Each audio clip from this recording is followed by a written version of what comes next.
నమస్తే అండి, నా పేరు Lavanya. Welcome back to Bhimavaram special kitchen. ఈరోజు నేను మీకు హై ప్రోటీన్ బ్రేక్ఫాస్ట్ని ఎలా చేసుకోవాలో చూపిస్తున్నానండి. అది కూడా శనగలు, ఓట్స్ యూస్ చేసుకుని టేస్టీ అండ్ హెల్దీ దోశల్ని ఎలా ప్రిపేర్ చేసుకోవాలో చూపిస్తున్నాను.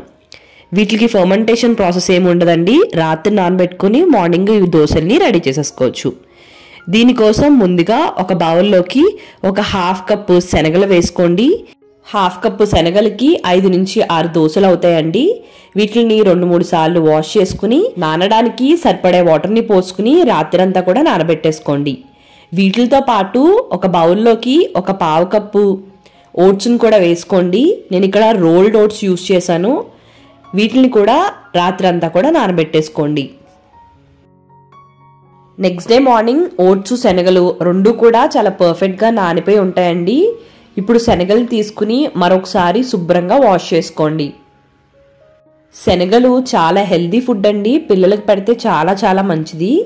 ఇలా శనగలన్నిటిని కూడా శుభ్రంగా కడిగేసుకున్న తర్వాత ఒక మిక్సీ జార్లోకి 2 పచ్చిమిర్చి, 2 అంగుళాల అల్లాన్ని ఇలా ముక్కలుగా కట్ చేసుకుని వేసుకోండి.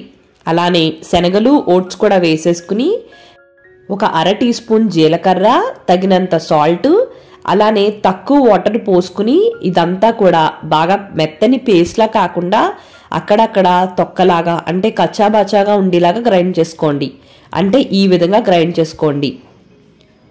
మరీ పేస్ట్ లాగా అయితే ఇది టేస్ట్ అంత బాగోదండి. కొద్దిగా అక్కడక్కడ కచ్చాబచ్చాగా ఉంటే దీని టేస్ట్ బాగుంటుంది. సో అవసరమైతే కొద్దిగా వాటర్ని పోసుకుని ఎగ్జాక్ట్గా ఇలాగా దీన్ని రెడీ చేసుకోండి. మరీ పలుచగా ఉన్నా కూడా ఈ దోశలు అంత బాగోవు. సో స్టవ్ని ఆన్ చేసుకుని ఒక ప్యాన్ని పెట్టుకుని ప్యాన్ హీట్ అయిన తర్వాత మీడియం ఫ్లేమ్లో ఈ దోశల్ని వేసుకుని ఫ్రై చేసుకోవాలి అండి. కొద్దిగా పిండిని వేసుకుని సేమ్ నార్మల్ దోశలు ఎలా అయితే వేసుకుంటారో మరీ అంత సన్నంగా కాకుండా ఇలా చూపించిన విధంగా వేసుకుని మీకు నచ్చితే కనుక కొద్దిగా ఆనియన్ కానీ క్యారెట్ తురుము లాంటివి ఏమైనా వేసుకుంటే టేస్ట్ ఇంకా బాగుంటుంది అండి. నేనైతే ఇక్కడ ఓన్లీ ఆనియన్స్ వేసుకున్నాను. అలానే కొద్దిగా గీ కానీ ఆయిల్ కానీ వేసుకుని ఈ దోశల్ని నీట్గా బాగా ఫ్రై చేసేసుకోండి.